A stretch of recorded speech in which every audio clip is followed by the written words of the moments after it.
channel. I'm so happy you're here today because it is my 31st birthday and I'm going to share with you what I'm doing for my birthday cake this year. For the last few years here on YouTube, I've shared with you lots of different cake ideas and usually I make a video on my birthday. So this year I'm excited to share with you one of my favorites. It's our Skillet chocolate chip cookie cake with vanilla Nicecream. It's so easy. This recipe is really like a combination of cookie dough mixed with a chocolate chip cookie, so I personally love it. Plus it's really simple and easy, and it makes for the perfect like weekend movie night family share dish. So a lot of the times after it comes out of the oven, it's cooled, everyone just kind of goes to town with it with spoons, and it's a lot of fun to put the Nicecream on top. So I know this is going to be a family hit, and I'm so excited that we could share my birthday together today. Now I will ask for a little tiny favor on my birthday. If you haven't yet subscribed, make sure you check out that down below. A subscription from you guys is such a beautiful gift for me. I'd really love to push our channel to 60,000 very soon. So if you want to subscribe or share this YouTube channel with a loved one, this recipe, I would be so grateful. Alright, we're going to jump into it. It's very easy. So this recipe is just going to be really mixed in a high-speed blender. And we're going to use this for the cookie and for the Nicecream in a little bit. Alright, so what do you need? You need a high-speed blender. You need, I like to use an 8-inch springform pan here. You also could use a 9-inch or even a 9-inch silicone pan. Now this is called a skillet cookie because traditionally you'd put this in an iron skillet and you'd bake it in the oven in that. I don't cook with an iron skillet. Or anything like that. I don't use any oil, I don't season any of my pans, so I found that using a springform pan with a removable bottom works great. You also could use a silicone pan, and you might want to line it with parchment paper so that way it pops out really easily after it's cooled, but these are kind of my recommendations I'll use. And everything, all of the recipe and all of the pans and everything else is all down below in our show notes, as well as on our website with a free printable PDF of the exact recipe. So I'm going to use an 8-inch springform pan today. I know it's a little confusing because we're calling it a skillet chocolate chip cookie, but we're not using a skillet. But that's because we don't use oil here on this channel. And this is perfect because this is non-stick. I don't have to do anything to it. This recipe works great. And then, like I said, you need any kind of high-speed blender. So this recipe is literally so simple. Get ready for very minimal ingredients. Into your high-speed blender, you need a 15-ounce can of chickpeas. I get the no salt added chickpeas, and we're also going to add in all of the liquid. So literally you can open up this can and put it in. Now I did measure out the liquid, so those of you guys that make your chickpeas from scratch, it's around ½ cup. So you can measure out the aquafaba or the liquid from the beans when you go to cook them yourself and add it in. Now this will work as kind of our egg whites. It'll make it very fluffy, and it also helps your blender blend really easy all these ingredients. Now I'm going to use 3 pitted medjool dates. This is a personal preference. I find that this is the perfect amount of sweetness because we're going to add some chocolate chips at the end. It really just does it for me. If you are, if you're not eating SOS free, if you're still having refined sugar, you may want to add in an extra date, but I suggest trying 3 large dates and seeing if you need to add more. They're pitted, and again, those are medjool dates. And then one more ingredient before we blend is peanut butter. Now you can use any nut butter that you'd like. We're making this a chocolate chip cookie. The chickpeas and the peanut butter really go well together. And so you can use a defattened peanut butter powder, or you can use peanut butter, that's, one ingredient at your grocery store. It's 1/4 cup either way. If you use the powdered peanut butter, it's 1/4 cup after you've mixed it. So 1/4 cup total at the end goes in. And if you wanted to use almond butter, cashew butter, sunflower butter, that would work as well. It just really makes it kind of over the top creaminess. And this makes the entire cake like it's a very small amount of fat for a large cake that you're gonna share with somebody else. Now this recipe also freezes great, so if you want to make this and kind of portion it out and freeze some of it, I've done that in the past and that works awesome as well. So all we're gonna do now is blend until everything is smooth. We're gonna add the baking soda and baking powder and chocolate chips next, but we're not gonna blend in. Those are more stirred in. We're just gonna blend this up until you can't see the dates anymore and all the chickpeas are well combined. I'll see you guys in a second.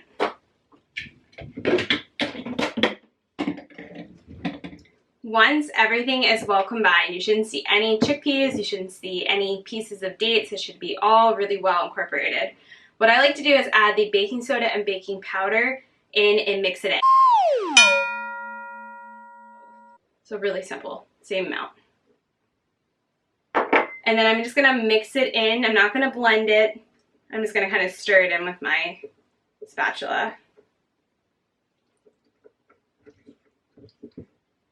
All right, now I'm gonna move the batter to my springform pan. I don't need to degrease it because it's already a nonstick. And you could add chocolate chips in and fold it in now. I personally like to add it to the top. And I just help spread out the batter pretty evenly. This is great for kids. I actually taught this for my school summer camp. We did kind of a movie night cooking class, and I think if you presented this to your family with lots of different spoons and you made maybe some different, you can make chocolate Nicecream, you can make vanilla Nicecream, any flavor you like, it really goes over really well. And you can feel really good about serving this to your family because the majority of this is chickpeas, which I love because you can't taste them as well. So this is a really great recipe to hide in extra beans. Once it's in the pan, you can go ahead and use your spatula and just kind of spread it out. And I just like to make sure that there's a side to it, especially if you're using an 8-inch pan. This works great. If you use a 9-inch pan, it'll be a little bit of a flatter, skinnier cookie. An 8-inch pan is really preferred. That's usually what I try to always grab. I'm just spreading it out evenly.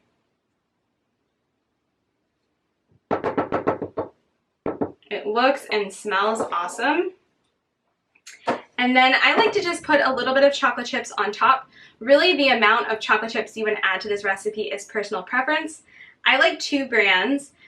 Any type of chocolate chip you can find that has minimal ingredients is great. I like Santa Barbara and the Trader Joe's 1-ingredient chocolate chips.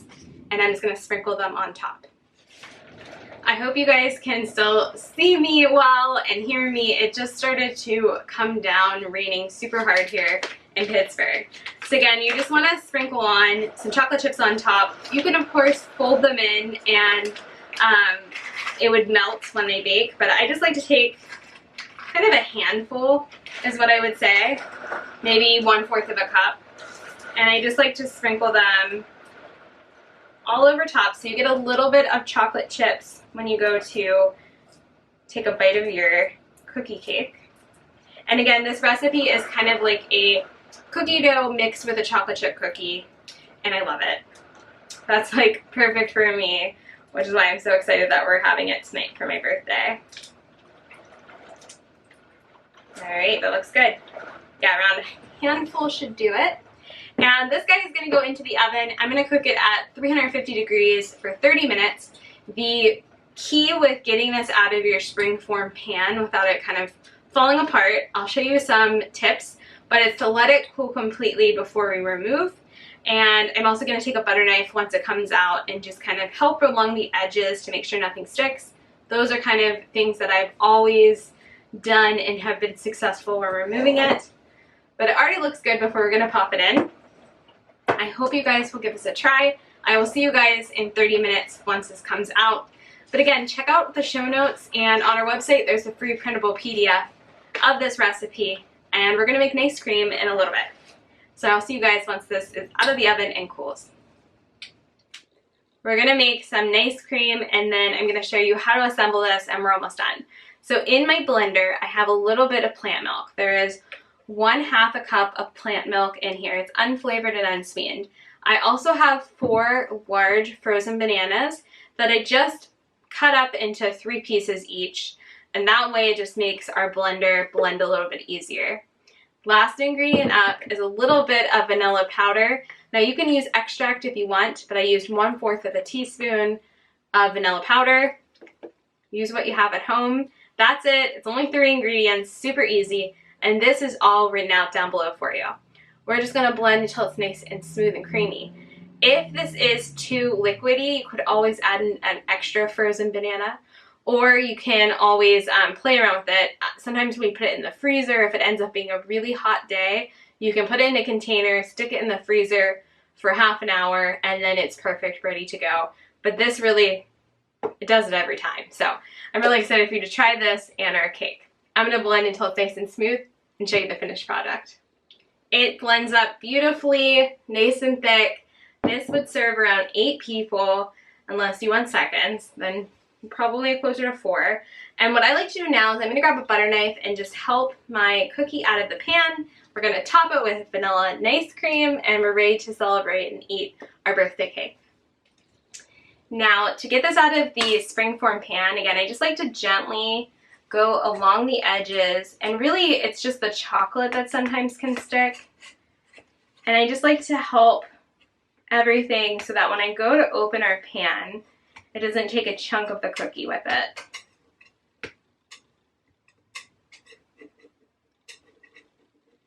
You want it all to be intact.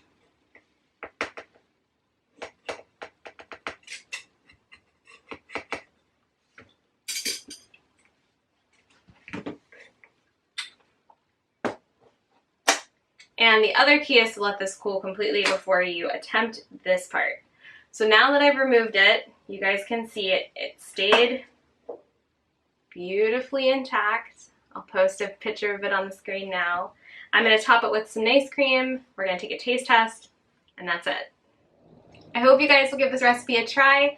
We're going to go enjoy my birthday cake. I know the entire family is going to love it. Give this video a thumbs up. Make sure you're subscribed for my birthday present. And I'll see you guys real soon for the next one. Check out our website with a free printable PDF of the recipe. And I know the entire family is going to enjoy it. Bye.